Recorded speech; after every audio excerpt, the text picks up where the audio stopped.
Aku mengasihi Tuhan Yesus dengan segenap hatiku.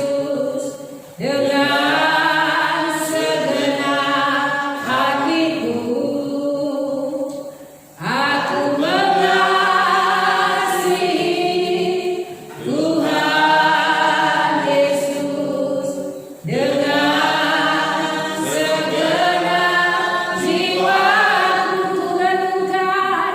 Ku renungkan firman-Mu siang dan malam. Ku pegang perintah-Mu dan ku lakukan. Engkau tahu ya Tuhan, tujuan hidupku hanya untuk menyenangkan hati-Mu. Terima kasih, Tuhan memberkati. Pujian ini mengatakan, aku mengasihi Tuhan Yesus dengan segenap hatiku. Aku mengasihi Tuhan Yesus dengan segenap jiwaku. Tidak main-main, saudara. Jadi hati kita berikan kepada Tuhan, jiwa kita berikan kepada Tuhan. Lalu refnya mengatakan, ku renungkan firman-Mu siang dan malam dan ku pegang perintah-Mu. Setelah dipegang, setelah direnungkan, baru dilakukan firman itu, kata pujian ini. Karena Tuhan yang tahu, pujian ini mengatakan bahwa semua yang kulakukan itu untuk menyenangkan hati Tuhan. Amin. Jadi kalau saudara datang kepada Tuhan, melakukan firman Tuhan, perhatikan baik-baik. Intinya saudara karena ingin menyenangkan hati Tuhan. Hanya orang-orang yang mengasihi Tuhan, yang mau merenungkan firman Tuhan siang dan malam serta melakukannya. Ini pujian yang katakan. Dan memang ada ayatnya. Jadi hanya orang-orang yang mengasihi Tuhan, perhatikan, yang bisa merenungkan firman itu siang dan malam, lalu dia melakukannya. Sebaliknya, kalau orang itu tidak mengasihi Tuhan, saya percaya dia tidak sanggup merenungkan firman Tuhan, apalagi melakukannya. Jadi hanya orang, sekali lagi, yang mengasihi Tuhan, yang sanggup merenungkan firman Tuhan siang dan malam. Dia pegang firman itu, dia pegang janji Tuhan itu. Karena dia tahu firman Tuhan itu ya dan amin.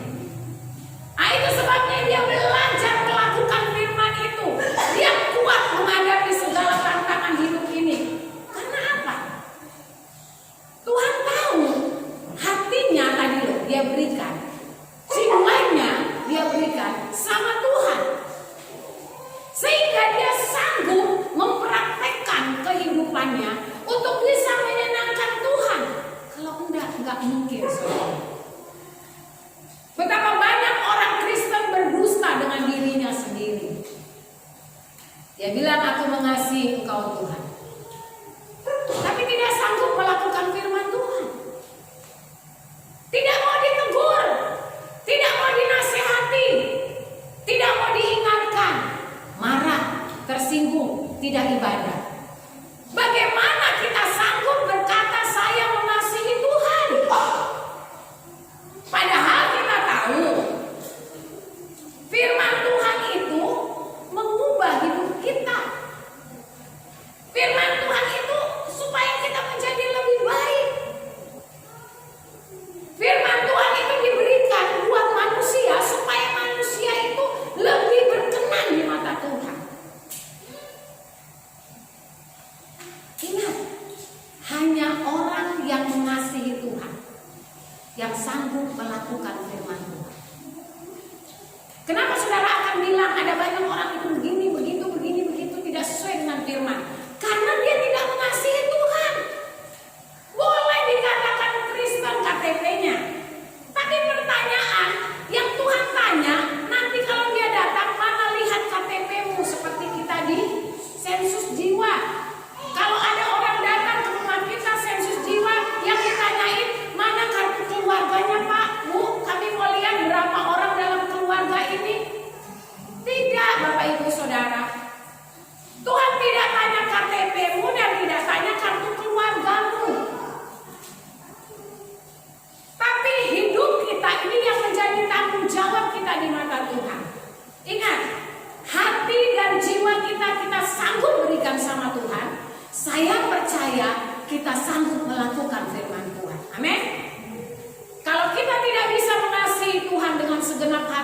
jiwa kita.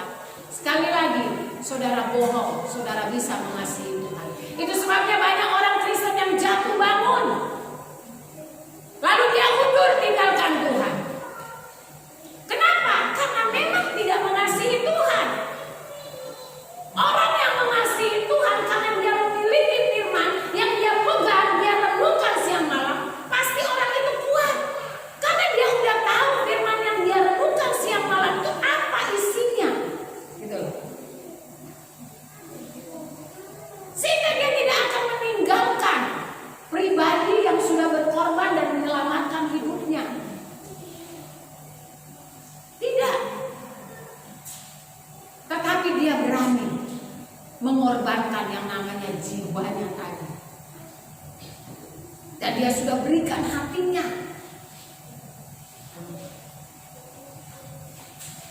Mahal saudara memberikan hati dan jiwa itu. Tidak gampang.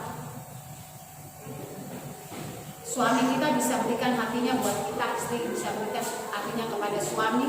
Tapi masih banyak suami-suami yang selingkuh, bukan?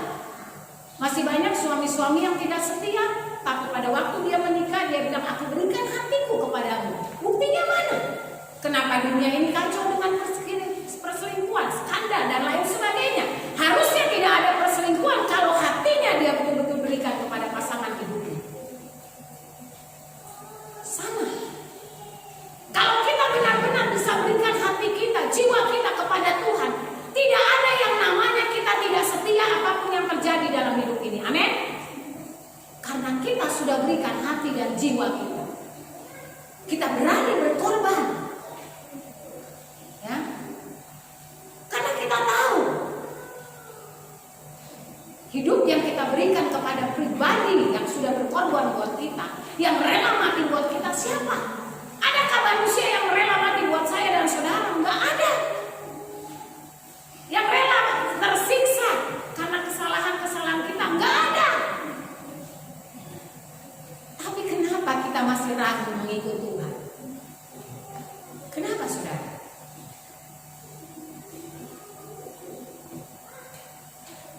Mari, kalau kita menuntut hak kita kepada bangsa ini, negara ini, saudara jangan lupa, ada haknya Tuhan yang harus kita berikan kalau kita benar-benar mengasihi Tuhan. Saya mendahului pujian ini karena memang ada sangkut pautnya. Berbicara tentang Maleakhi 3 ayat 6 sampai 12 tadi. Saya akan menyampaikan tentang yang namanya persepuluhan supaya saudara jemaat Tuhan orang Kristen tidak salah tafsir, tidak salah mengerti apa itu persepuluhan. Saya mau jelaskan, persepuluhan itu adalah pemberian kepada Tuhan sebanyak 10%. Ingat, pemberian kepada Tuhan sebanyak 10% dari seluruh pendapatan dan keuntungan kita. Saudara kerja apapun, saudara mendapatkan hasil mau banyak mau sedikit, itu 10% milik Tuhan. Jadi sebenarnya persepuluhan itu bukanlah kita yang memberikan 10%, bukan. Ya, bukan kita punya dari diri kita atau uang kita berikan kepada Tuhan, bukan. Melainkan kita mengembalikan Tuhan punya 10% itu. Jadi bukan saudara bilang, oh saya kasih Tuhan 10%. Tidak. Itu bukan saudara punya, saya beritahu. Tapi Tuhan punya. Yang harus kita kembalikan lagi. Lalu nanti saudara akan bertanya, kenapa ada sama kita? Ya, nanti dengar baik-baik. Jadi melainkan kita mengembalikan kepada Tuhan 10% dari apa yang memang merupakan Tuhan punya. 10% itu memang Tuhan punya. Jadi jangan salah pikir, jangan salah menafsir, ya, jangan salah memberikan tanggapan. Mengapa demikian? Ingat, kata milik berarti bukan kita punya. Kita mengembalikan milik Tuhan berarti bukan milik kita. Ingat, milik Tuhan. Perhatikan baik-baik. Ya. Kenapa ada pada kita? Karena apa? Karena Tuhan ingin apakah kita bisa dipercaya apabila Tuhan menitipkan miliknya yang sesungguhnya, harta yang bernama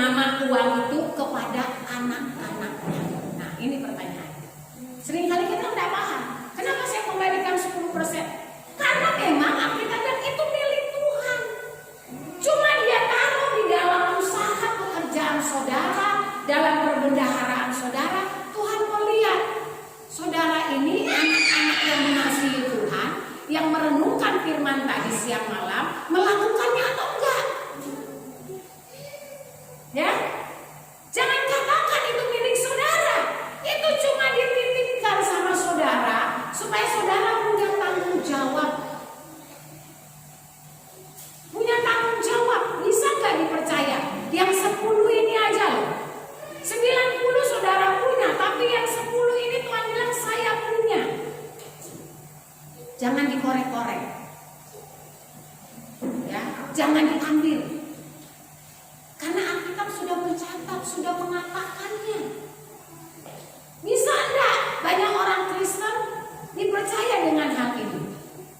Oh, tapi nggak ada yang kasih tahu kalau saya harus mengembalikan. Tapi tahu enggak, mengerti enggak kalau itu 10% Tuhan punya? Enggak usah seperti itu pertanyaannya. Kalau kita tahu itu kebenaran, lakukan. Hidup itu prinsipnya adalah kalau kita mengerti kebenaran, jangan pernah kita hindari kebenaran. Ya, jadi lakukan. Jadi jangan sampai kita bilang saya memberikan persepuluhan itu milik saudara. Jadi memang harus dikembalikan kepada si pemilik yang sesungguhnya. Tidak boleh tidak dengan berbagai alasan apapun. Tapi kan Tuhan tahu, dan justru Tuhan tahu. Tuhan mau lihat kamu bisa dipercaya enggak?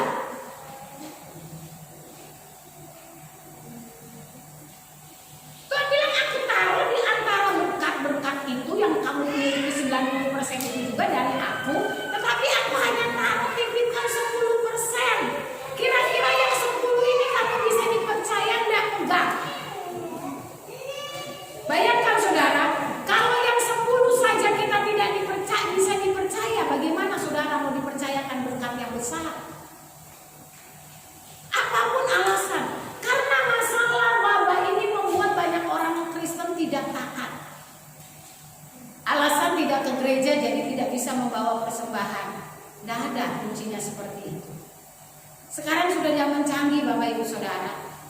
Saudara tinggal tanya rekening pendeta saudara. Saudara bisa transfer, amin.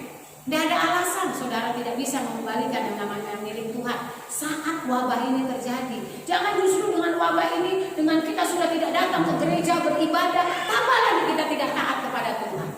Saya juga tidak yakin orang-orang yang tinggal di rumah itu semuanya beribadah kepada Tuhan. Walaupun ada yang lewat streaming. Mungkin ada yang dengar firman Tuhan, pendetanya lagi streaming sambil dengar tidur-tiduran. Padahal kalau yang namanya ibadah streaming, saya beritahu, sama dengan orang yang beribadah dalam gereja. Dia harus mandi, rapi pakaiannya, kalau bisa pakai parfum biar harum, dan duduk dengan baik di depan kamera. Dengarkan firman Tuhan. Saat memuji Tuhan, bukan masih pakai baju tidur. Oh, enggak apa-apa pendeta, saya nggak lihat kok. No, itu salah. Kita datang raja di atas segala raja. Saudara pergi ke wali kota aja tidak bisa pakai baju tidur, tidak bisa pakai sendal jepit. Kita ibadah di rumah, oh pendeta saya nggak lihat. Saya mau tanya, yang lihat itu bukan pendetamu waktu kamu ibadah, tapi saya mau katakan kembali lagi, aku mengasihi Tuhan Yesus dengan segenap hati jiwa. Karena apa dikatakan ayat pujian terakhir?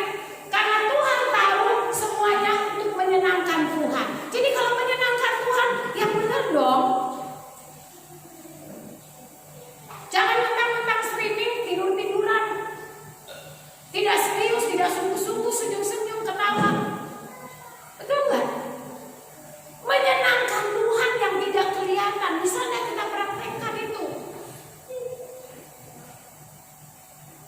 Kalau dalam gereja aja yang kelihatan banyak orang Kristen tidak sungguh-sungguh ibadah, itu sebabnya saya tanda tanya. Yang terbiasa tidak sungguh-sungguh di gereja beribadah, apalagi ibadah streaming di rumah. Jujur, ya, betul-betul dah dengan firman Tuhan. Yang di gereja aja loh yang kelihatan, kita masih bisa main-main. Kita menganggap tidak ada orang lain di kiri kanan kita, di muka belakang kita. Apalagi kita mau menganggap Tuhan itu ada. Lalu kita mau berbicara, kita mengasihi Tuhan. Mengasihi Tuhan itu saudara mahal. Tuhan tidak tuntut mungkin harta benda saudara, uang saudara dikasihkan semua.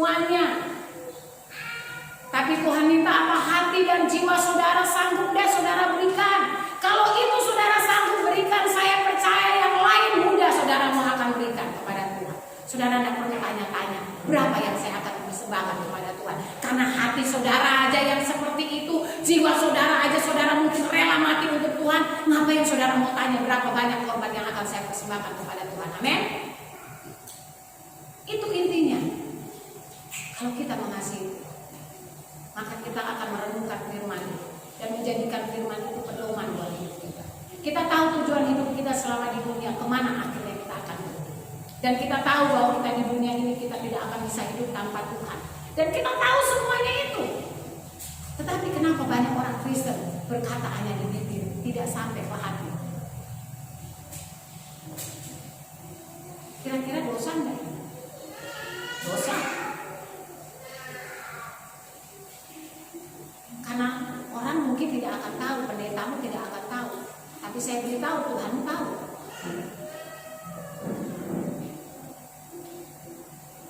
Baca dulu Ulangan 11 ayat pertama.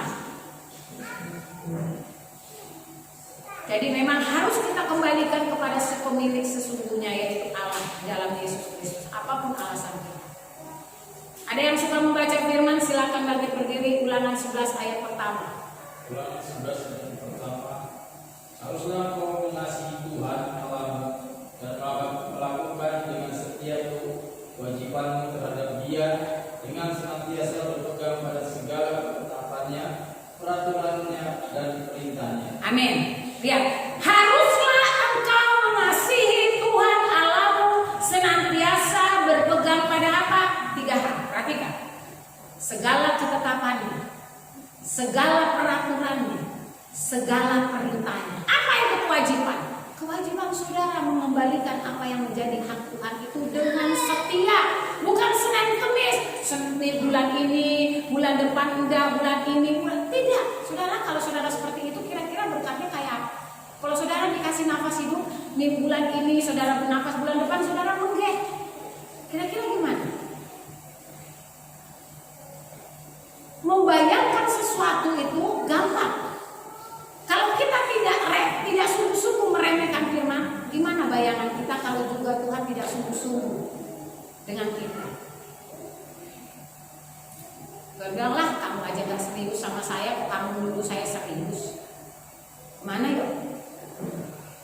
Kalau kita serius dengan Tuhan, Tuhan serius juga dengan kita. Kalau kita memperhatikan perintah, ketetapan, peraturannya, Tuhan juga memperhatikan saudara. Hidup ini seperti tanaman, saudara, yang harus disirami tiap hari, dirawat setiap hari. Begitu juga dengan kita. Kita harus rawat rohani kita, iman kita supaya makin bertumbuh, semakin dewasa, dan akhirnya menghasilkan buah. Dengan kita menjaganya, merawatnya baik-baik, jangan mudah terpengaruh. Ada orang yang bilang begini, ada orang yang bilang begitu, kita ikut-ikutan. Saudara, orang yang bilang begitu tidak menjamin keselamatan saudara. Keselamatan kita sekali lagi adalah masing-masing. Dalam keluarga saudara, kita hanya saling mengingatkan satu dengan yang lain. Tapi saya beritahu, ayah tidak bisa menyelamatkan istrinya, ibu tidak menyelamatkan suaminya, orang tua tidak bisa menyelamatkan anaknya, anaknya tidak bisa menyelamatkan orang tuanya. Jadi kewajiban kita masing-masing adalah melakukan firman Tuhan masing-masing. Tidak ada kita istilah numpang atau nebeng, tidak ada. Tapi kita melakukannya masing-masing. Sudahkah itu menjadi bagian dalam hidup kita? Anak punya tanggung jawab, oh ya ini hari Minggu saya mau ibadah. Tidak perlu diingatkan orang tua, karena tanggung jawabnya masing-masing dengan Tuhan. Kalau dia tahu dirinya orang Kristen percaya Yesus, tidak perlu mamanya bapaknya bangunkan, ayo bangun ini hari Minggu ibadah. Tidak perlu. Suami juga dibangunkan atau istri diingat, tidak perlu. Kewajiban itu sama dengan kewajiban. Lakukan dengan setia. Kita udah tahu, oh ya ini hari Minggu ibadah misalnya. Ya udah ibadah, datang mandi rapi-rapi dan sebagainya. Tidak perlu saling diingatkan lagi. Sebenarnya itu yang saya katakan juga sebagai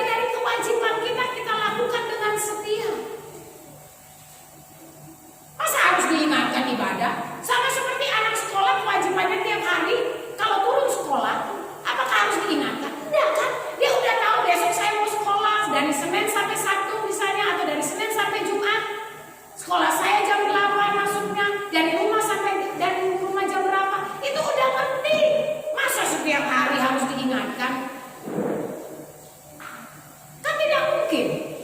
Itu kewajiban kan? Dan kita rutin harus turun sekolah. Yang bekerja rutin turun ke tempat pekerjaan. Masa harus diingatkan, Papa jangan lupa kerja ya Pak. Besok lagi dibangunkan, Papa kerja setiap Senin sampai Sabtu, diingatkan. Nggak mungkin. Kalau kita udah tahu kewajiban kita, kita nggak perlu diingatkan. Kalau sudah tahu saudara punya kewajiban dengan Tuhan, tidak perlu diingatkan. Karena ada firman dalam hidup saudara. Nah pertanyaannya, ada nggak firman dalam hidup saudara? Saudara sudah renungkan tidak firman itu dan saudara lakukan enggak? Saudara benar-benar enggak mengasihi Tuhan dengan segenap hati dan jiwa saudara? Itu pertanyaannya. Jadi pada waktu saudara mengembalikan milik Tuhan atau persembahan-persembahan lain, itu karena unsur hati dan jiwa saudara mengasihi Tuhan, sang pemberi atau sang pemilik yang menjadi milik Tuhan tadi. Bukan karena saudara berpikir saya kasih gereja atau pendeta, enggak. Tapi karena tadi loh, kewajiban. Jadi ada tanggung jawab di dalamnya yang tidak bisa kita tidak lakukan. Tanggung jawab itu salah satu integritas yang mahal. Karena orang yang bertanggung jawab itu sulit dicari. Kalau dia sedikit saja tidak bisa bertanggung jawab, tidak akan bisa dipercaya. Saudara kalau kerja coba, saudara tidak bisa dipercaya oleh perusahaan atau pimpinan saudara, saudara tidak akan bisa naik jabatan, bahkan mungkin saudara siap-siap di PHK.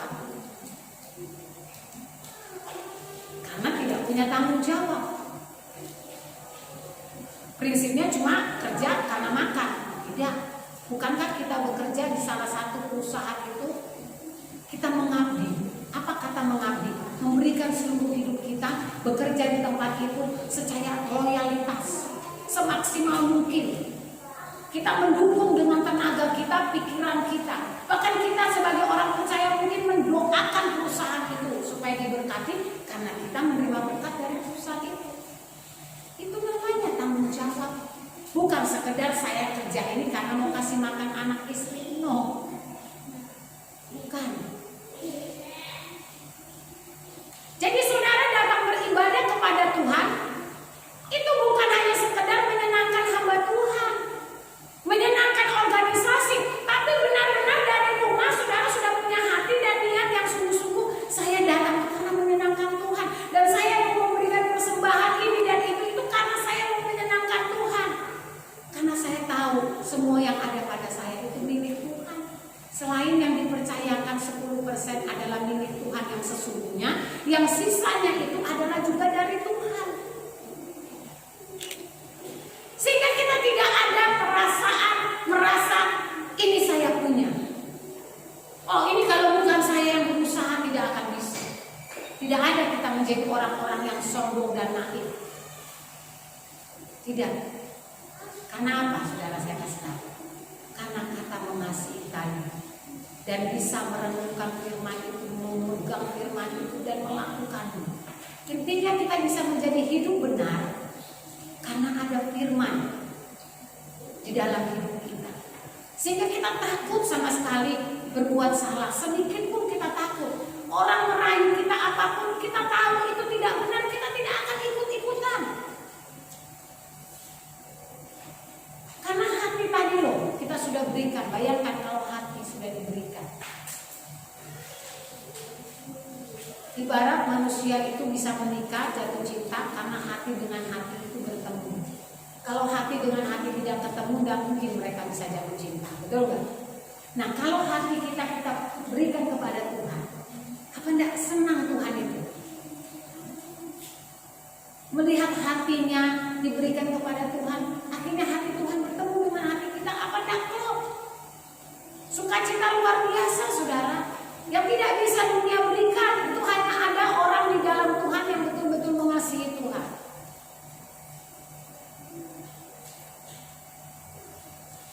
Jadi ingat saudara, kita harus mengembalikan yang memang hak Tuhan.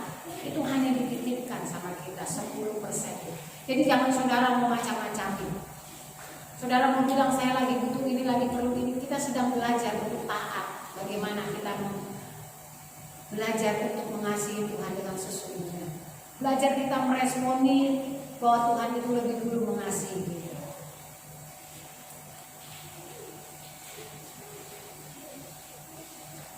Jadi jangan sampai kita main-main ke Tuhan. Dengan adanya wabah ini, kita bukan hidup makin benar di mata Tuhan. Kita bukan hidup makin sungguh-sungguh dengan Tuhan. Karena saya percaya firman Tuhan itu ya dan amin. Setelah selesai wabah ini saudara, jangan saudara hidup senang lagi. Oh senang, bangga, oke, kita bersyukur wabah ini mungkin akan dijauhkan Tuhan dari negeri kita. Tapi saudara harus tambah siap-siap lagi. Mungkin ada musibah yang lebih besar lagi melanda bangsa kita, bahkan dunia ini. Kenapa itu terjadi? Memang harus terjadi. Jangan tanya lagi kenapa. Dan memang itu harus terjadi. Penggenapan firman Tuhan itu sudah mulai satu demi satu sudah nyata. Jadi hidup kekristenan kita tolong dong, jangan main-main. Belajar benar-benar melakukan firman Tuhan. Belajar sungguh-sungguh hidup di dalam Tuhan. Bukan saatnya lagi kita santai dan main-main dengan Tuhan. Bukan kita anggap cuek firman Tuhan. Lalu kita mudah mendengarkan orang-orang yang berkata A, B, C, D yang tidak benar. Yang hanya melemahkan rohani kita. Yang bukan membuat iman kita makin bertumbuh dan makin kuat. Ini bukan saatnya Bapak Ibu Saudara. Sebenarnya inilah yang dikatakan Rasul Paulus. Kita harus mulai berlomba, lari sekencang mungkin. Berlomba secara profesional, kita bilang. Jangan curang, jangan menjatuhkan orang lain. Ini saatnya saudara berlomba. Tunjukkan saudara adalah orang-orang yang menang. Karena memang kemenangan itu saudara Tuhan berikan kepada kita. Tapi gimana caranya kita melaksanakan, betul-betul memperoleh kemenangan yang sesungguhnya itu. Mari kita berlomba sekarang. Sudah saatnya saudara berlomba. Jangan sampai ya Bapak Ibu Saudara, jangan lihat tetangga kita orang Kristen dia diam-diam aja, dia kelihatannya diberkati. Saudara, kita tidak berbicara masalah hanya berkat dunia saja. Kita sedang berbicara tujuan hidup akhir kita, kemana kita akan pergi. Kita sedang berbicara adalah impian kita adalah bertemu dengan Tuhan, sorga. Jadi kita bukan berbicara tentang kesenangan-kesenangan dunia ini saja. Karena kesenangan dunia saya beritahu suatu saat akan lenyap. Tidak ada lagi yang namanya kesenangan. Sekarang pun dengan wabahnya ini saudara tidak bisa memiliki kesenangan, bukan? Saudara tidak bisa berkunjung dengan keluarga. Saudara tidak bisa datang ke tempat teman. Saudara tidak bisa berlibur ke pantai. Saudara tidak bisa datang ke mall. Saudara mau berbelanja juga tidak bisa. Terlalu rame-rame. Saudara mulai wanti-wanti, hati-hati bertemu orang, tidak terlalu dekat. Ini aja sudah namanya kesusahan saudara sudah alami. Jadi tidak ada kesenangan itu kekal selama di dunia ini. Itu sebabnya saudara harus siap untuk kesusahan yang selanjutnya. Adakah dalam hidup saudara, saya mau tanya, setelah saudara mengalami kesulitan hidup, lepas dari kesulitan hidup itu, tidak ada kesulitan hidup lain? Adakah setelah saudara tertawa hari ini, saudara besok tertawa lagi? Mungkin saudara akan menangis. Setelah menangis, mungkin saudara akan tertawa lagi. Tetapi bisa saja saudara akan menangis seterusnya.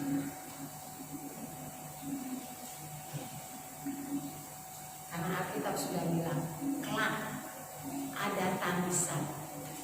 Tangisan selamanya yang tidak bisa dihentikan manusia. Kita akan berpisah satu dengan yang lain, Bapak Ibu Saudara. Entah kita dipisahkan dengan kematian yang sekarang, atau nanti kita dipisahkan dengan saatnya Tuhan akan datang. Sesuatu yang mengerikan akan memisahkan kita. Bapak dan anak bercerai, suami dan istri tercerai. Itu yang Alkitab bilang, Ada 2 orang di atas tempat tidur, 1 terangkat, 1 tertinggal. Ada 2 orang sedang di ladang, 1 terangkat, 1 tertinggal.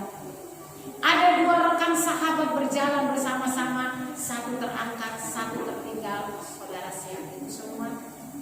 Jangan pegang erat-erat apa yang menjadi milik saudara. Tapi masing-masing, mari kita sedang bertanggung jawabkan oleh Tuhan apa yang ada pada kita. Hidup saudara itu harus bertanggung jawab. Kalau kita mengerti tanggung jawab kita hidup ini, kita akan mengerti yang lain. Mari Bapak Ibu Saudara yang kekasih dalam Tuhan. Jadi bolehkah kita tidak mengembalikan milik Tuhan itu? Kita baca dulu Maleakhi 3. Maleakhi 3 silakan ayat 8 dan 10 kita lompat. Maleakhi 3 ayat 8. Saya bacakan saja ya. Bolehkah manusia menipu Allah? Namun kamu menipu aku. Tetapi kamu berkata, dengan cara bagaimanakah kami menipu engkau? Mengenai persembahan persepuluhan dan persembahan khusus. 4 ayat 10. Bawalah seluruh persembahan persepuluhan itu ke dalam rumah perbendaharaan supaya ada persediaan makanan di rumahku, dan ujilah aku, firman Tuhan semesta alam. Apakah aku tidak membukakan bagimu tingkap-tingkap langit dan mencurahkan berkat kepadamu sampai berkelimpahan? Ayat ini sudah jelas disampaikan. Jadi bolehkah manusia menipu Allah? Namun kita berkata, ya, kamu menipu aku, tetapi kamu berkata dengan cara bagaimana? Kita bilang, dengan cara gimana Tuhan? Ya, saya menipu engkau mengenai persembahan persepuluhan dan persembahan khusus. Tadi kita udah baca, bawalah seluruh persembahan persepuluhan itu, tadi kita udah baca ayat 8 dan 10. Mari kita lihat kebenarannya. Apa kebenaran firman Tuhan tentang persepuluhan? Mari kita lihat. Pertama, persepuluhan adalah perintah Tuhan. Demikian juga segala persepuluhan dari tanah, baik dari hasil benih di tanah maupun dari buah pohon-pohonan, adalah milik Tuhan. Itulah persembahan kudus bagi Tuhan. Baca Ulangan 8 ayat 18. Ulangan 8 ayat 18. Silakan yang suka baca firman Tuhan bangkit berdiri. Ulangan 8 ayat 18. Ulangan 8 ayat 18. Tetapi haruslah engkau ingat kepada Tuhan Allahmu, sebab Dialah yang memberikan kepada kekuatan untuk memperoleh kekayaan, dengan maksud menyembuhkan perjanjian yang diperankannya dengan sumpah kepada nenek moyangmu seperti sekarang ini. Amin. Ini sebenarnya yang sudah nomor 2. Yang pertama dulu Imamat 27 Bapak Novi ayat 30. Imamat 27 ayat 30.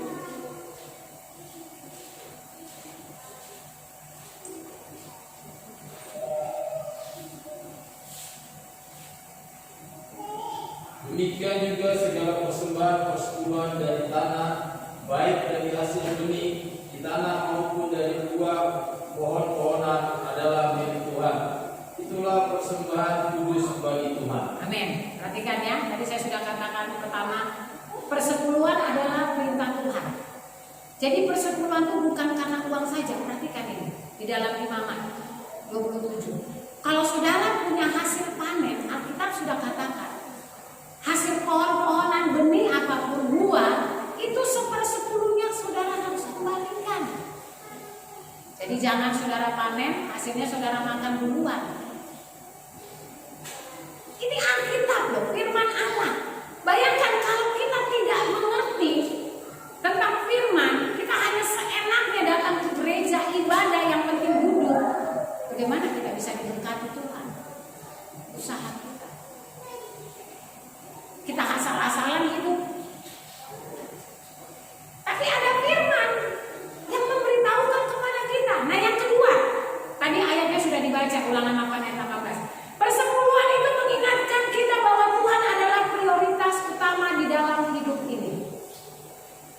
Jadi pertama dulu, itu sebabnya pada waktu saudara terima berkat lewat gaji saudara, keuntungan saudara, kami mengajarkan, jangan buka amplop saudara atau mengambil uang dari ATM. Sekarang sistemnya canggih kan? Gaji ditransfer ke ATM. Kalau saudara mau ambil untuk sesuatu, keluarkan dulu 10% itu, bawa ke rumah Tuhan.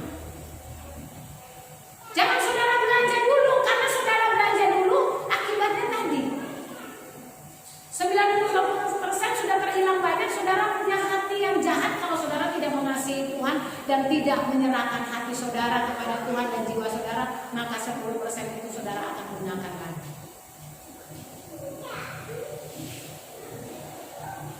Iblis itu apa? Pencuri. Pencuri itu datang untuk apa? Untuk mencuri. Saudara tidak mau dikatakan pencuri kan? Tapi banyak orang Kristen yang pencuri kan?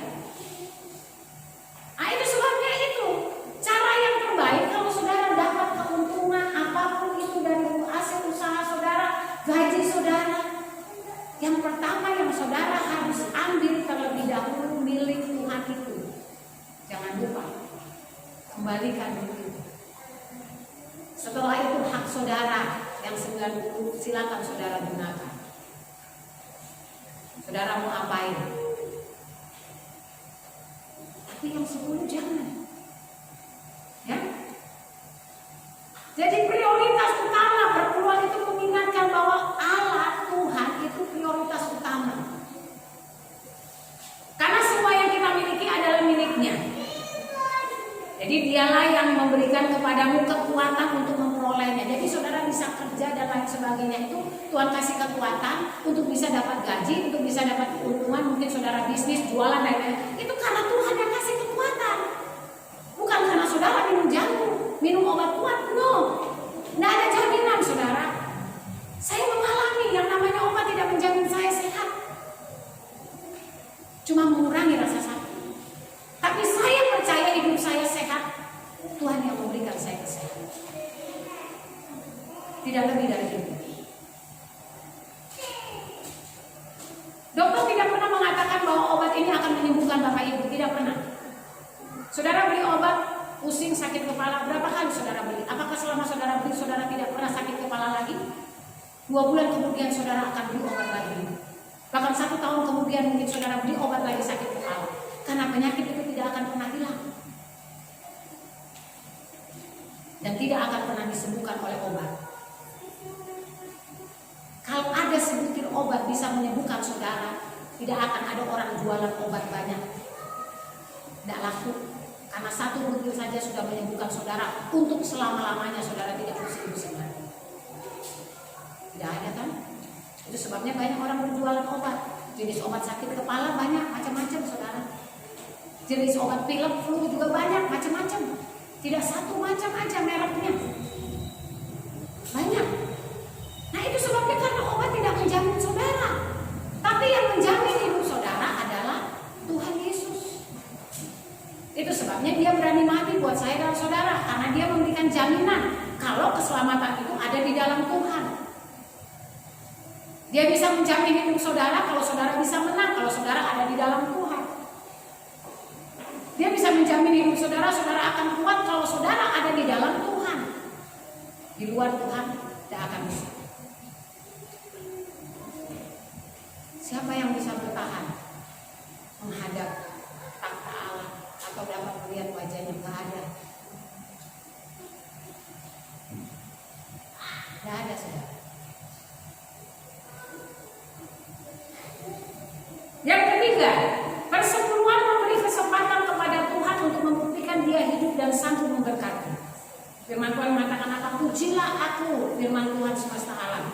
Apakah aku tidak membukakan bagimu tingkap-tingkap langit dan mencurahkan berkat kepadamu sampai berlimpahan? Maliaki 3 ayat 10. Jadi persepuluhan itu memberikan kesempatan kepada Tuhan untuk membuktikan dia sanggup memberkati kita. Asal kita sungguh-sungguh ikhlas, tulus, rutin, jujur mengembalikan kulit Tuhan itu. Ibarat ada sen-sennya, tetap kembalikan yang namanya 1 sen pun, 2 sen pun. Jujur, kita mau minta diberkati setiap bulannya, gaji mau tiap bulan naik. Tapi kita tidak tiap bulan mengembalikan diri Tuhan. Kita tidak tiap saat kita mendapatkan berkat keuntungan mengembalikan diri Tuhan. Kita Senin Kemis gimana? Mau diberkati. Prioritas persepuluhan itu mengajarkan kita harus memprioritaskan Allah lebih dulu. Nah itu sebabnya Tuhan cuma minta dari semua yang kita miliki itu 10% aja. Dari hasil kebunmu, pohon-pohonanmu dan lain sebagainya. Bahkan dari gaji kita, dari keuntungan hasil usaha. Cuma diminta 10%, bukan 90%. Sedikit.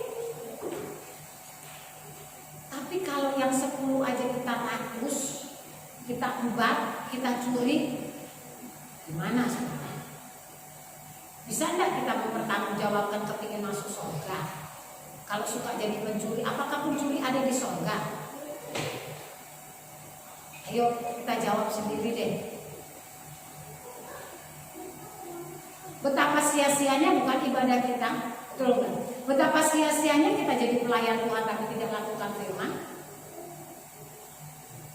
Betapa sia-sianya saudara berdoa siang dan malam, bergumul akan hidup saudara tapi tidak lakukan firman. Rugi kan? Jawabannya nggak ketemu. Karena ada penyebab yang menjadi penghalang jawaban doa kita. Masa maling teriak maling? Ayo, gimana? Maling teriak maling. Kita berdoa Tuhan berkati saya, tapi kita maling. Kita minta diberkati. Masa maling teriak maling gitu? Kita udah sadar kalau kita tidak jujur, tidak lakukan firman Tuhan, kita mau diberkati, kita diberkati lagi. Ayo dong. Mari kita belajar mengasihi Tuhan benar-benar. Uang dan harta merupakan representasi visual dari hidup kita. Karena di mana hartamu berada, firman Tuhan katakan di situ hatimu berada. Matius 6:21. Betul nggak? Manusia itu kalau sudah kaya lupa, ya. Di mana hatimu berada, di situ juga hartamu. Di mana hartamu, di situ hatimu. Coba kita kan bisa membandingkan. Dulu kita masih punya rumah biasa-biasa saja, kita nggak takut kemalingan. Setelah rumah kita penuh dengan harta benda yang mahal-mahal, mewah, kita mulai takut tinggalkan rumah. Kita sudah kunci pintu, jendela, semua kita jalan masih gelisah. Kenapa? Ini loh Alkitab menggenapi.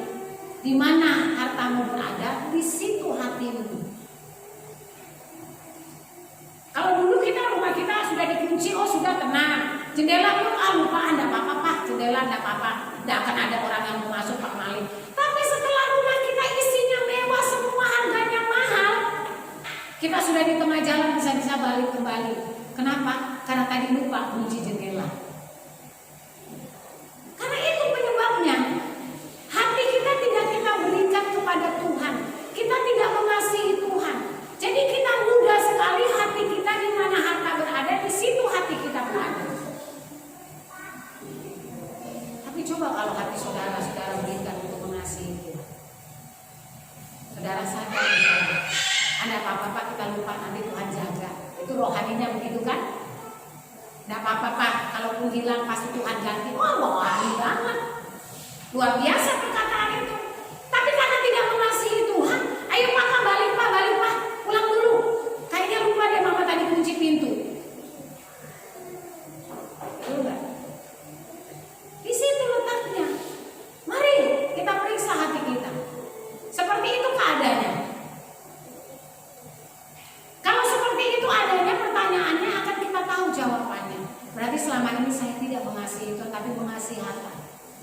Itu sebabnya sulit sekali kita ke gereja, meninggalkan rumah kita, sekeluarga datang kepada Tuhan. Karena sip-sipan kita, harus ada yang jaga rumah kita. Karena kita takut. Kalau benar kita harus jujur. Saudara bisa bohong dengan saya, tapi saudara tidak bisa bohong dengan Tuhan. Kita harus jujur. Kemana hati saudara kalau saudara jalan? Kemana pikiran saudara kalau saudara bepergian? Lebih banyak hati saudara kepada Tuhan atau kemana? Ini tantangan Bapak Ibu Saudara. Jadi dengan mengembalikan persepuluhan kepada Tuhan, kita melatih iman untuk belajar mempercayai Tuhan dalam hal memberi. Jadi kalau 10% kita sudah latih, setia, jujur sama Tuhan, kewajiban kita kembalikan, tugas kita laksanakan, perintah ketetapan peraturannya tadi, maka yang lain kita memberi itu gak sulit. Tapi kenapa banyak orang sulit memberi? Karena yang 10 aja Tuhan punya itu loh, dirampok, kasarnya begitu. begitulah. Dicuri. Gimana yang lain mau belajar memberi? Takut saudara. Ayo jujur sama Tuhan kita.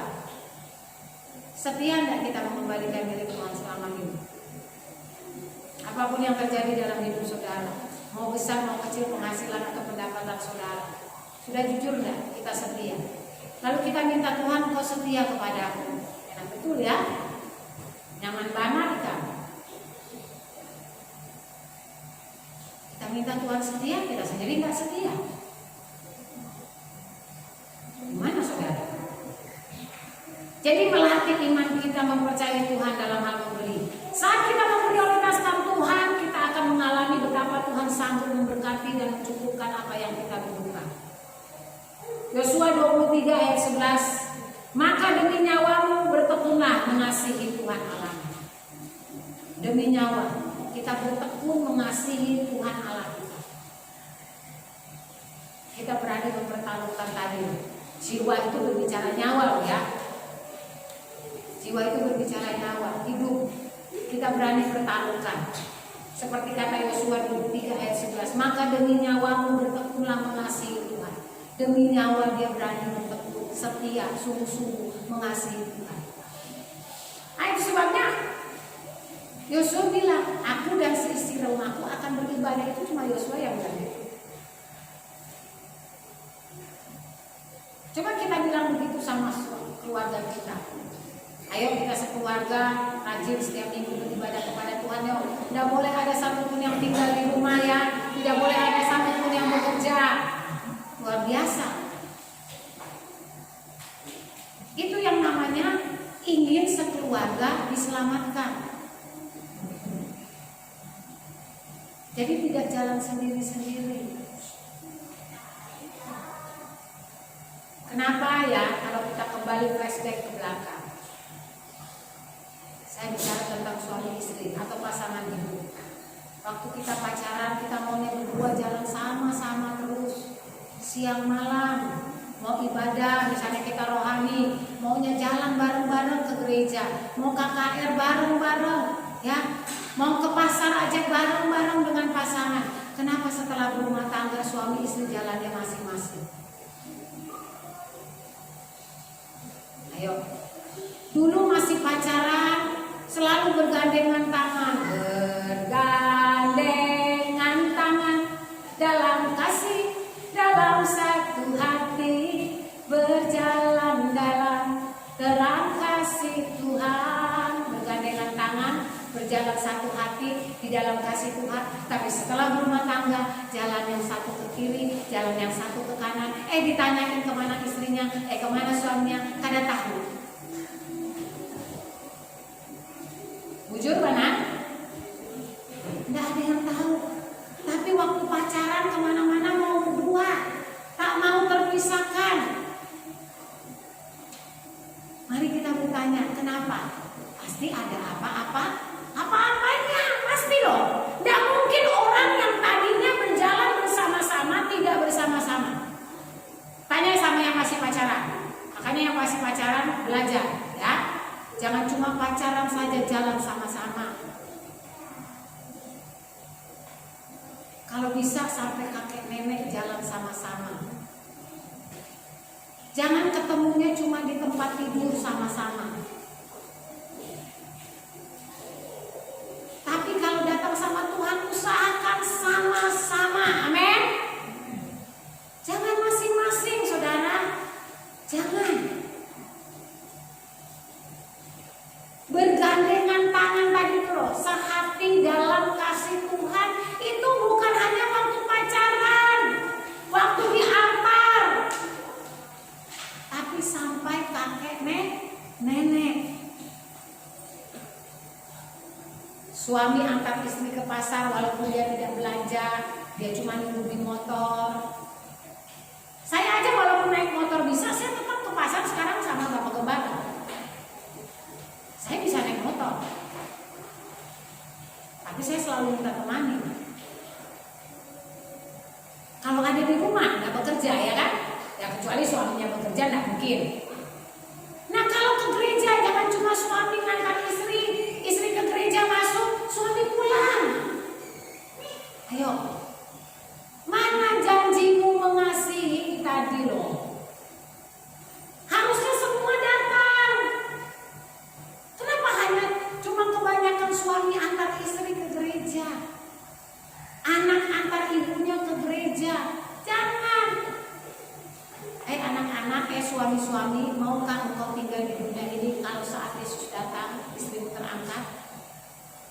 Betulkah engkau siap tidak masuk surga?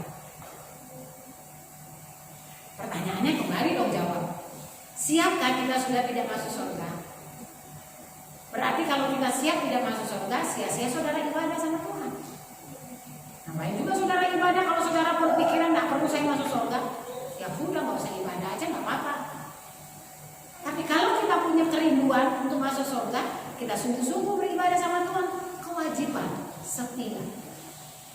Termasuk salah satunya beribadah kepada Tuhan itu juga harus setia.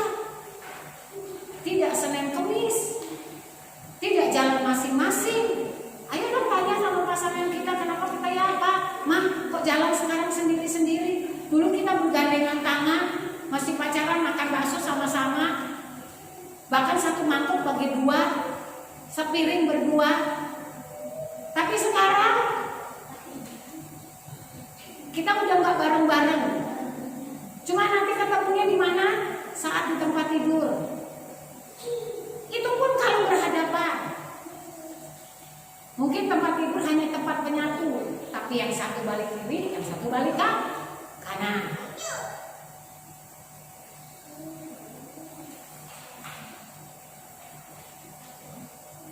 Betul nggak saudara?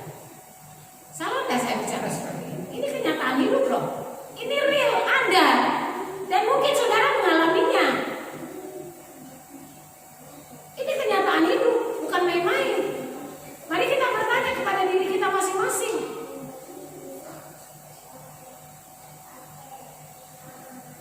Kakak adik waktu kecil bermain bersama-sama. Saya lihat Yosua, Moses main sama-sama. Belum tentu gede sedikit mereka masih bisa main sama-sama. Ada tuh kakak adik nggak cocok, tengkar terus ribut. Masih kecil kita panggil mama, mama, mama. Sudah gede belum tentu kita menghormati orang tua kita, betul nggak? Kita merasa kita udah gede, udah dewasa, udah bisa cari duit sendiri. Kita lupa berpuluh-puluh tahun kita dididik, dipelihara, dijaga, dilindungi. Ada cerita yang seperti ini. Dia baru pacaran jalan 3 bulan. Baru yang cowok bilang begini sama pacarnya yang cewek. Aduh sayang, terima kasih. Ini semua karena kamu, aku jadi seperti ini. Sekarang pekerjaanku berhasil. Kamu yang membuat aku seperti ini. Baru 3 bulan dia ngomong gitu. Dia lupa siapa yang membesarkan dia sampai dia 25 tahun. Dia lupa bilang terima kasih sama mamanya, sama papanya. Tapi sama pacarnya baru 3 bulan dia bilang, aduh sayang terima kasih. Gara-gara kamu, aku ketemu kamu, hidupku jadi berubah. Lupa dia 25 tahun sampai lulus dia. Baru ketemu 3 bulan, baru menikah 1 tahun, dia sudah berterima kasih sama suaminya. Dia lupa 25 tahun dia dijaga dan diperawat oleh orang tuanya. Ini loh kenyataan hidup. Kita lupa berterima kasih. Jangan sampai kita lupa berterima kasih sama Tuhan. Tuhan yang sudah menyelamatkan kita, sudah mati buat kita di kayu salib. Kita hanya cuma berkata-kata terima kasih, tapi mana buktinya? Kita tidak setia dan menjalankan kewajiban kita. Terima kasih bukan di mulut. Anak-anak terima kasih bukan di mulut. Tunjukkan rasa terima kasih kepada orang tua dengan benar-benar saudara mengasihi dia, mengasihi orang tuamu. Jangan justru sebaliknya. Kita belum bisa kasih apa-apa sama orang tua. Kita cuma bisa kasih. Orang tua kasih 1 kata, kita 10 kata. Orang tua 10 kata, kita sudah 100 kata. Itukah ucapan terima kasih kita? Kita lupa. 25 tahun, 30 tahun mungkin saudara bersama dengan orang tua. Menikah baru 1 tahun, 2 tahun, kita lupa berterima kasih kepada kedua orang tua kita. Tapi kita selalu terima kasih ya say, terima kasih ya beb. Padahal kita 25 tahun, 30 tahun bersama orang tua kita. Kita lupa berterima kasih. Kita lupa cara mengasihi kedua orang tua kita. Sama. Kita hidup di dalam kasih karunia Tuhan. Sudah diselamatkan oleh Tuhan. Kita lupa berterima kasih kepada Tuhan. Pertanyaannya saudara, sudahkah kita taat dan jujur dalam mengembalikan persepuluhan atau milik Tuhan? Mazmur 11 mengatakan ayat 7, sebab Tuhan adalah adil dan ia mengasihi keadilan. Orang yang tulus akan memandang wajahnya.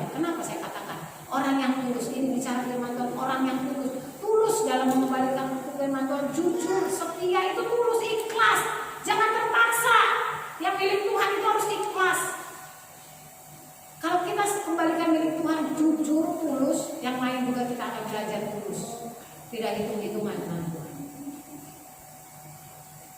Amsal 8:21 mengatakan, supaya kuwariskan harta kepada yang mengasihi aku dan kuisi penuh perbendaharaan mereka. Amsal 8:21. Supaya kuwariskan harta kepada yang mengasihi aku. Dia wariskan, saudara. Coba kita lihat kisahnya Abraham, betul enggak? Orang mentertawakan dia mungkin di zaman dulu. Waktu Abraham hidup dengan Sarah, tidak mungkin punya keturunan di masa tua. Sudah mati air, sudah mati pucuk. Tapi Tuhan bilang keturunanmu akan seperti pasir di pantai dan bintang di langit. Mustahil? Tidak ada yang mustahil. Dia masih bisa punya keturunan. Saat itu yang namanya Ishak. Dari Ishak itulah. Ya, kita lihat jadi Tuhan. Jadi gak ada yang mustahil kalau kita senantiasa setia. Kata setia itu terus menerus. Merenungkan, melakukan firman Tuhan. Maka kita akan tinggal dan hidup dalam firman. Kita akan selalu datang kepada Tuhan apapun yang kita perbuat. Hati kita selalu hanya rindu untuk menyenangkan Tuhan. Dan akhirnya saudara, apa yang akan dilihat oleh orang, hidup kita jadi berkat. Orang bisa melihat kekristenan kita, ada Kristus itu karena perbuatan saudara yang tulus di mata Tuhan. Ketulusan itu loh saudara, yang membuat orang kagum pada saudara. Saudara nggak usah pamer yang aneh-aneh. Kecantikan itu Alkitab bilang seperti Allah melihat Daud waktu Daud dipilih menjadi seorang raja. Dia tidak melihat parasnya yang imut-imut masih muda ke hijau kemerah-merahan, tapi Tuhan melihat apa katanya? Hati Daud.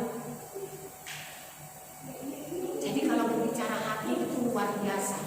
Jadi kalau mengasihi Tuhan jangan hanya luarnya saja, tapi belajar berikan hatimu, jiwamu. Mari kita belajar menjalankan tanggung jawab. Kita benar-benar mengasihi Tuhan.